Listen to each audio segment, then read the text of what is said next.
কি যুগ আসছে রে ভাই। ফেসবুক খুললে মোবাইলটা হাতে নিয়ে শুধু দেখা যাচ্ছে তালাকপ্রাপ্ত নারী।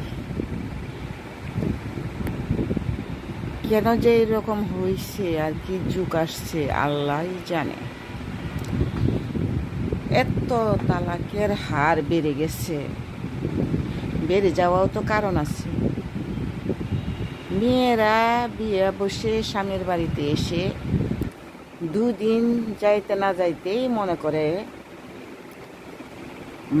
এটা কোনো স্বামীর বাড়ি না।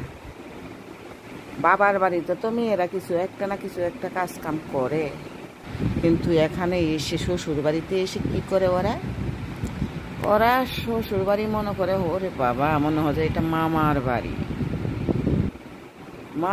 মনে করে। না দেয় স্বামীর দাম, স্বামীর কথার কোনো দাম, স্বামীর কথার কোনো দায়িত্ব। শ্বশুর শাশুড়ির তো দায়িত্ব তো এটা পরের কথা, নিজের স্বামীর এই দায়িত্ব নিতে চায় না। তাহলে সংসার কি করে টিকবে? এই যুগের মেয়েরা তো খুব বেদব। এত বেদবি করলে কি শ্বশুর বাড়িতে ভাত খেতে পারবে, সংসার করতে পারবে? কি করে পারবে? ওরা এক মুহূর্তের জন্য ভাবে না যে এটা আমার স্বামীর বাড়ি, এখানে আমি একটু চলাফেরা ঠিক করে করি। এটা না, কোনো কিছুই বাকি থাকে না। বেদবির সীমা বাদ ভেঙে ফেলে।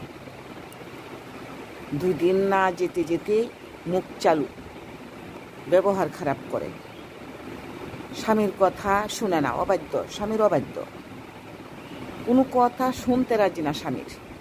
শ্বশুর শাশুড়ি ননদ ননাস ওগুলা বাদেই দিলাম, তো স্বামীর সাথে তো মিলে জিলে থাকবি, তোরা খাবি তো, যাকে নিয়ে সারা জীবন থাকবি তার কথা তো শুনতে হবে। তাহলে এই রকম করে যদি চলে, নিজের ইচ্ছা মতো চলে, সব কিছু নিজের মন মানসিকভাবে চলবে, তাহলে এইসব মেয়েরা তালাক হবে না কি হবে?